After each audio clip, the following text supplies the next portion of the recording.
joining us today for 6 steps to headless commerce success. Oh, wow. Looks like we have a full house. We really appreciate you taking the time. We're excited to talk to you about this topic, so we will jump right in. Quick housekeeping item before we get started. Please do use your mobile app to provide feedback after the session. That helps us continuously improve our content. Can you guys hear me? Is it loud enough? Can we turn it up at all? Is that better? Ooh, that's better. More? I'm getting more ups. Testing, testing. Can you hear me now? Yes? Okay, good. Okay, so let's jump in. My name's Carly Sear. I'm a product marketer here at Salesforce, and I'm going to kick us off today just talking about some trends and insights that we're hearing in the headless space. Then I'm going to pass it over to James Semple, Director of Product Management here at Salesforce, and Matt Bradbeer, the Head of Commerce for the UK at Capgemini, and they're going to talk through 6 steps to a successful headless commerce implementation.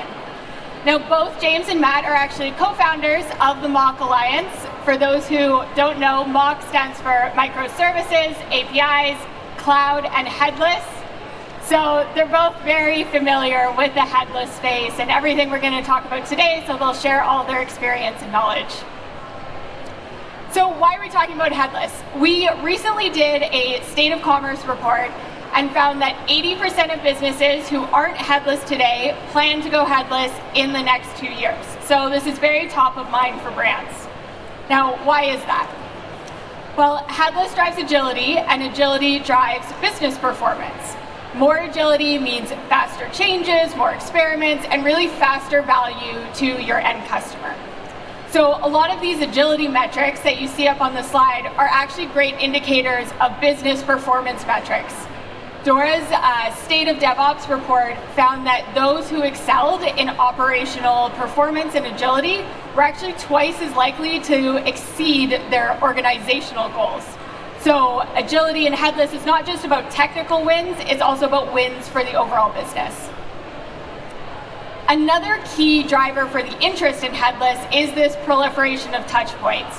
You know, shoppers are turning to social, metaverse, voice, all these new channels, and brands really need to be there to engage and convert their customers. And a headless API first strategy helps them do that. You know, you may have heard this week our announcement of our partnership with TikTok, so you can attend the commerce session later today to hear more about that. Now, when it comes to headless, not all architectures are created equal. So Commerce Cloud is really focused on a solution that solves the top challenges that brands face when going headless. And that's cost and complexity, scale and reliability, and a lack of business user tooling. And it's really important to address these because without addressing those challenges, you can really end up with a headless headache where you've got a lack of business user tools, there's a lot of front-end code complexity, you don't really have ownership over your architecture, and it becomes really expensive to build and maintain. So James and Matt are going to talk through 6 steps to help you reach that headless nirvana, where you've got full control over your user experience layer, you can optimize for performance and mobile, you've got architectural ownership and flexibility, and really transparent costs. So with that, I will hand it over to James and Matt. Okay, this is another check. Can you hear me all right? Everyone hear me? Bit louder? Bit louder. James? Yeah, is that okay? Coming across okay? Okay, fantastic. So all good. I'll kick us off with this one. Yep. Yeah, so this 6 steps is really a very high-level overview, so it's aimed at a high-level stance, and it's really for people who are considering going headless for commerce. And it's looking at not only evaluating headless, but how can you move that from where you are right now to a successful implementation. So 6 really high-level steps, and to kick us off, the first one is pretty basic: set clear business objectives. Headless in and of itself doesn't really have much value to retail. You have to use headless as a tool to achieve your business objectives. And ideally, you want to achieve those with measurable KPIs, so you can really measure, did you get successful through headless? And I would say that, you know, typically this is kicked off as something like a discovery workshop. Yeah, absolutely. I'm one of the, whoa. Bit down, that's it. Better, good, excellent. Sorry guys. So really for this one, I found quite useful is even if you get, as an SI or an agency as we are, that first hour in with a client, with the team, with everybody, including all the other agencies involved, including all parts of the business, to really sort of hammer out in that short space of time what you think the objectives are going to be. Absolutely fundamental. This shouldn't be a technology-led thing. This is across the board, because this will, in a way, empower a business transformation over the coming years. And really, to get there, you need a headless rock star. Now, ideally, this person is an internal team person. This is somebody within client side, if you're talking from an agency, but client side who gets it. They might need to be trained up on it, but you shouldn't really hand this over to an SI or an agency, because they're always going to feel a little bit like they're an outsider coming in. This has to be from inside. Yeah, I think this is really important because, again, going back to my headless doesn't immediately give you lots of benefits. If you're not paying attention to why you're going headless and ensuring that you're keeping those front and center throughout the whole complex development, it's very, very easy to lose sight of it. And I can think of an example working with a customer where I took a week's vacation, I came back, they'd made 3 architectural decisions. All 3 of them negatively impacted performance, which was their main reason for going headless in the first place. And while it seems like, this is actually incredibly easy to do, and it happens all the time. So I even get to the point of saying, get your headless rockstar to print out, your 3 main drivers, and all of your coders have this on the wall in front of them. And I think the next thing to do, the biggest misconception of people moving from a full stack solution to headless, in my opinion, is that I'm going to get everything I have right now, plus this new stuff. And that's just not true. So unless you're very careful, you're going to lose a few things, pretty typically. So what I expect people to do up front is to conduct a pretty rigorous and thorough audit of everything that their full stack solution is providing for them right now. It's very easy to overlook things that it's providing that you just assume you're going to get when you go headless. Yeah, and also there's an interesting thing here where it's a hybrid approach in a lot of places, moving to a Mac or a headless setup. You don't have to do it all in one go. This big bang has gone now. So this is all about the evolution of what you've got. And not just the evolution of your technology stack, but you're thinking about your processes here. So what we find is that a lot of clients, they're thinking about their content strategy, their data strategy as they're going forward to do this. And if you're going headless and effectively detaching that front end, these things need to be agnostic. You need agnostic data and you need agnostic content so that you can then show it in any format you want to. Yeah, absolutely. And I think that, from this point of view, a lot of people just assume that if I'm going headless, I'm just going to wipe everything out and just replace it all in one go with headless. But that doesn't have to be the way you approach it. As Matt says, there's a lot of pre-work that should be carried out in a thoughtful project. And I think also the other aspect to look at is, could I dip my toe in the water? And this is a common thing I'm starting to see more and more these days, which is I want to try headless, but I'm not sure I want to, do the whole site. So it could be a microsite for specific functionality. It could be a small regional site. And what we're seeing, again, to Matt's point, is this idea of people taking part of an existing site and making just part of it headless. So for instance, top of funnel, homepage, search results, PLP, PDP, just make that headless and get a lot of the benefits of going headless from a performance point of view, SEO point of view, but without having to transform the whole site. So you get the ROI a lot quicker. Which is where a plan comes in really importantly. And I think what we find a lot of now, and I'm doing this at the moment with a client, is starting that planning right back at the beginning with that first hour where you're setting the objectives, really thinking about what the low-hanging fruit is, really thinking about what order you're delivering things in, what's going to give you the biggest bang for your buck, and having that plan in place and sticking to it across all of the people that are involved is really, really important. And that can be done from the very beginning. I think a lot of people wait until discovery is done, which isn't necessarily the right thing to do. You already know what you need to do. But from an early stage, you can do that first start out and then off you go, and you're building that plan out from there, from the beginning. Absolutely. I'll take this one. Well, obviously, Capgemini is the right implementation case, I'm showing you. So it's really key in this sort of setup where you have a lot of moving parts, where you're not necessarily buying one vendor in and you're looking at a broader ecosystem of vendors. You might have 4 or 5 vendors where before you had one. You might want to work with boutique agencies or SIs where before you get one big SI in. And I've got a client at the moment where we're the strategic SI and we are working with other agencies that are boutique for the vendors that are coming in. Getting that right, getting the governance of that team right, making sure that they're the right personalities and there's chemistry between all of those different moving parts is really important. No different to a lot of projects in the past, but even more so where you've got more moving parts as you have now. Absolutely agree, and I think for people who've maybe worked with other Salesforce products, The full stack type solutions. Going headless, I think, puts a lot more onus on the skills and the experience of the implementation team. You really do have to rely on what they can deliver for things like site performance. And I think it's important to work with a team that has really invested in the skill set. It's quite a specific skill set. And ideally, can show you examples of their work where they've done this already. You don't really want to be their first one that they're trying out on. I can do this, yeah. And finally, I think, again, to Matt's point, something that's easily overlooked. I think COVID has changed things. There's a lot more people working from home right now, but people haven't necessarily changed their working practices to catch up with this. So I think one of the things to look at is, how do I work in an environment where, to Matt's previous point, I might have a multi-layered set of SIs with boutiques working for major SIs underneath that. And then at the same time, that team itself could be distributed in multiple different time zones across the world. So, hating to sort of push the Salesforce product, but Slack is a great example of a tool that you can use to do that really, really well with maximum transparency. You can have Salesforce on it, you can have your SIs on it, you can have your own team on it.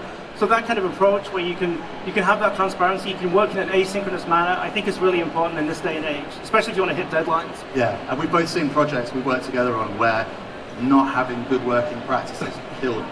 I mean, they got the first 5 things right, but they nailed the whole governance setup. They were in silos. There was no chemistry between the internal teams, so completely screwed up. I'm not going to name any names, but if you buy me a beer at the bar and sign a personal NDA, I could tell you who all these people are.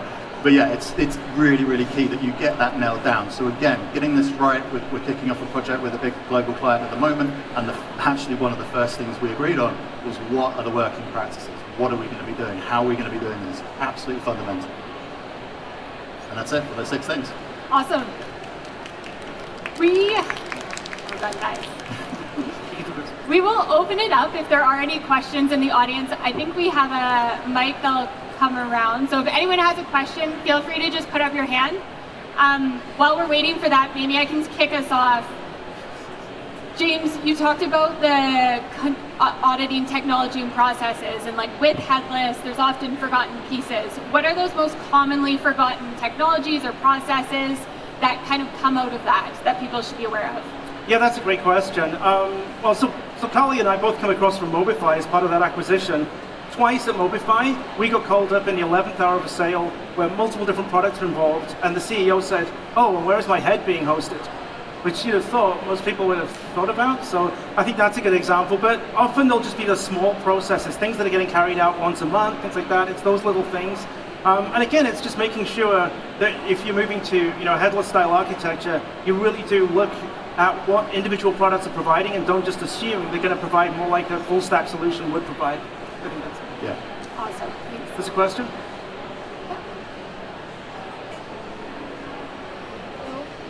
You able to hear? Yes. Are you able to hear now? Yes. Thank you so much. My question is, if the front end, can it be that we can have the front end as Salesforce and the back end as Hybris?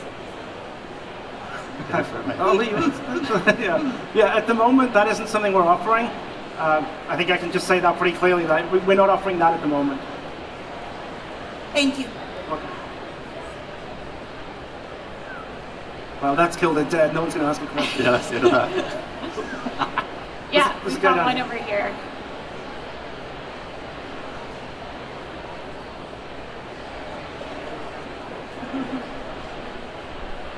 What are the expectations as far as third-party integrators go for Headless Commerce?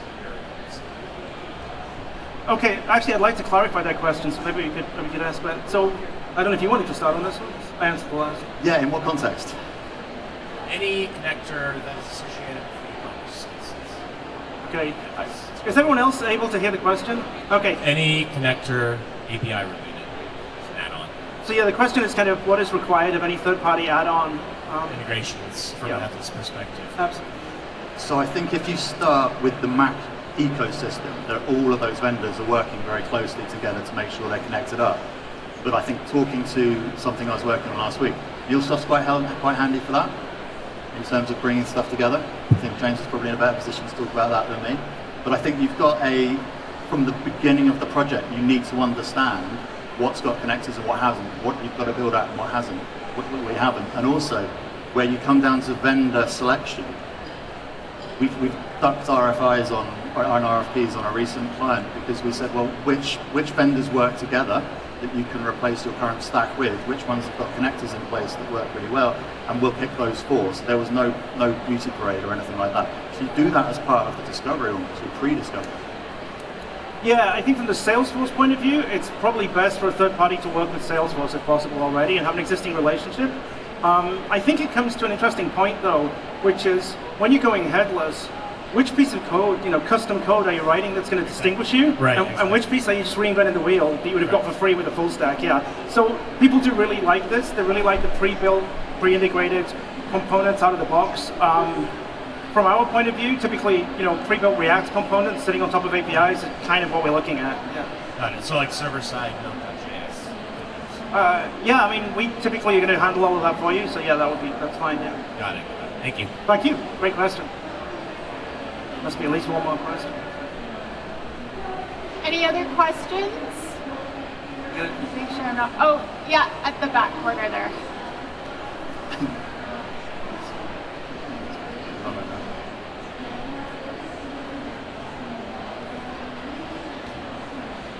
Look, based on your experience, what do you recommend in terms of going hybrid or full headless and leveraging the components from Salesforce as high velocity sales, digital engagement, and Slack?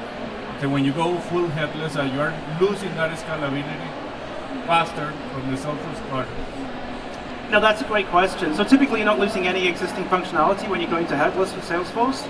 The main reason that you might go hybrid is either you don't want to fully, if you're testing headless, for instance, you don't want to say, I'm going to do the whole project and then think, no, it was a bad idea. So hybrid can be a good solution to test a section of the site and then say, then make your decision if you're going to do the rest of it. So you can, you reduce the cost of your bet. And then the only other time people are going hybrid right now is if they have very complex checkouts that are using a lot of third-party cartridges that, to go to that previous question, haven't been converted to headless yet. Not that you can't integrate them, it's just more work to integrate them because they're going to be typically custom and bespoke. So that's the main reason people are sticking with a hybrid solution at the moment. Thank you. And I'll just add to that too, headless can be a very confusing term because it means different things to different people.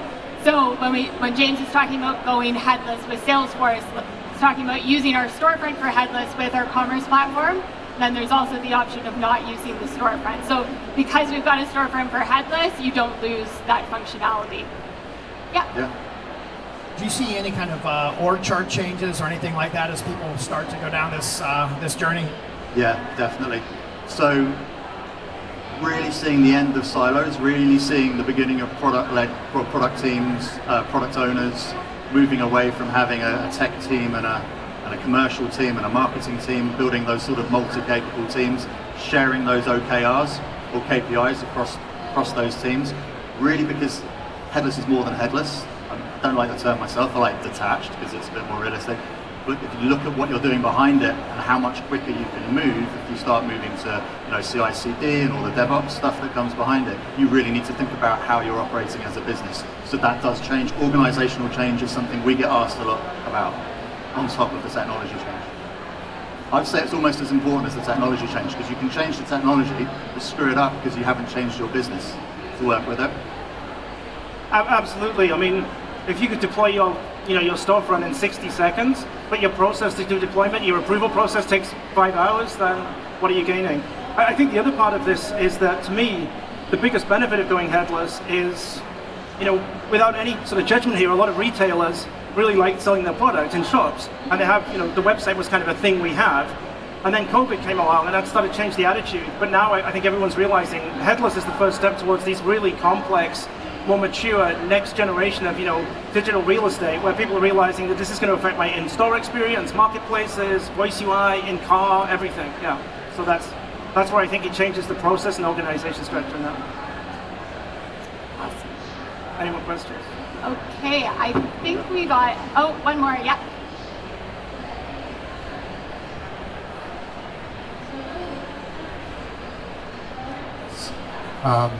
My question might be naive, but where do you cut the head off, and is Mobilify the privileged solution from the Salesforce point of view? That's a great question. So if we're going to keep this analogy going, I would say that you have the head, and then you have the neck, I guess. And the neck is often the area that's under-considered, because to go to your point here, when you look at a headless architecture, we're going to do this in one question here. When you look at a headless architecture, you're going to potentially build up a lot of functionality for multiple back-end products, including third parties, and then ultimately potentially serve one or more heads. The website is just one. It could be a clienteling app. It could be a whole bunch of things. So in the middle, there's this area where it kind of gets pulled into a neck. All of the APIs become made available. So that could be an area where you cut the head off, because if you want to share business logic that isn't actually exposed by any of the individual components at the back end, but you want to expose it to multiple different heads, that is a good layer to do it in the neck. So to go to the second part of your question, the Mobify product is now PWA kit and managed runtime. The managed runtime is exactly where you host that neck. It has like a node environment, and then above that, the PWA kit is the head. But you could probably speak to a more generic. Yeah, I mean, fluffy agency answer would be that anything that your customer or your internal customers touch, anything that's a touch point, anything that's an experience layer, that you detach it underneath that. And then you make sure stuff coming through in terms of content data, whatever, is agnostic and aggregated. And that's probably the best solution. That's a very fluffy agency answer there. Okay, awesome. If anyone has any more questions, feel free to come up after the session and talk to us.